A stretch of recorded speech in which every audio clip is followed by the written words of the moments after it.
over, Medea. Here comes Irving Zisman. You're watching Beyond the Trailer's review of Bad Grandpa. I'm taking you to your dad so he can look after you. Come on, let's have some fun. You're gonna fix that penguin, bro. Nope. Grandpa, this thing doesn't work. Oh, God. Nothing. Oh!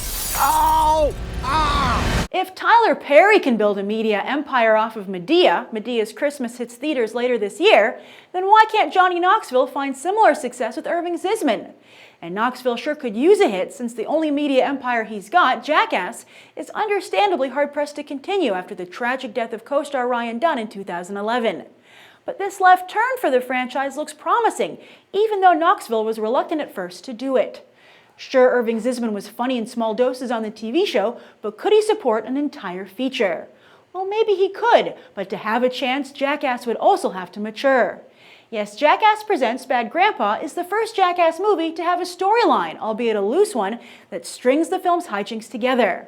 What's the story? Well, they smartly kept it simple, with the plot that Irving Zisman must take his grandson to go live with the kid's father after his mother lands in jail. Classic Jackass. But what kid could possibly keep up with Knoxville?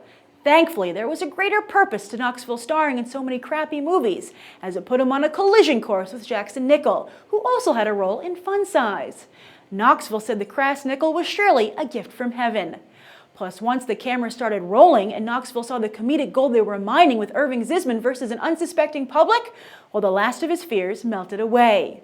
A hit here could really revitalize Knoxville's career, who is himself 42. Perry is 44, and both are close to passing up Adam Sandler, 47. Sandler, you didn't go far enough. Grandparents are where the funny's at.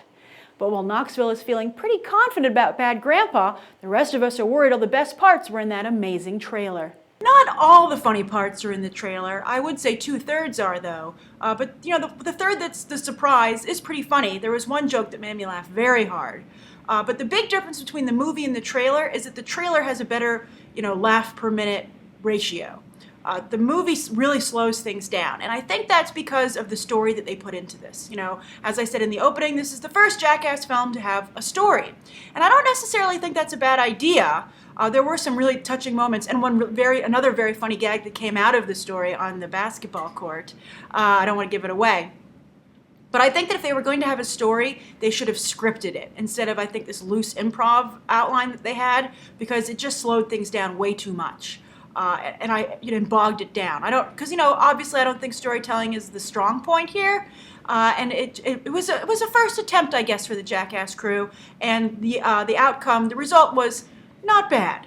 I'm so glad that I saw it, though. The takeaway was there was that really funny joke that I thought was hilarious. It made me laugh really hard. But also, it was in a diner.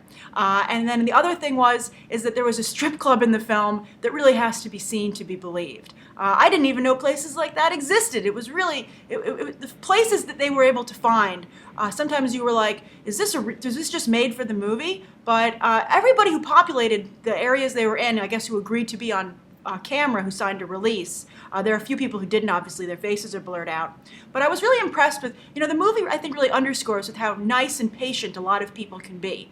And everyone comes off really nicely. And I think that's great. I think it's really nice that, I haven't seen the other Jackass films. I'm not a Jackass fan. I wouldn't have seen this movie if I weren't reviewing it. But I think it's really nice that they don't make fun of the people that they're kind of pranking. I think that's really important, and I think it gives the film a heart, a heart to it, and also the story gave it some heart. But Johnny Knoxville and Jackson Nicoll were both very good, but Jackson Nicoll in particular, the little boy, was very good. He didn't hit the mark every time, but when he did, especially in the opening of the film, he was really good. He has great facial expressions. He's surprisingly good improver, and I think he's the best child comedian I've ever seen. And I think he can compete on an adult level. He wouldn't win in the adult division, but he can at least compete there.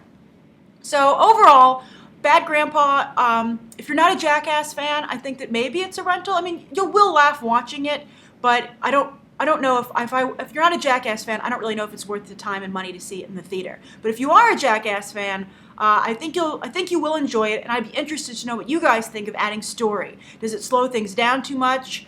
Does it take out some of the bite? Do you not like a sweet and sour Jackass? Do you just want the sour? And what do you think of adding, having Johnny Knoxville play off of Jackson Nicoll?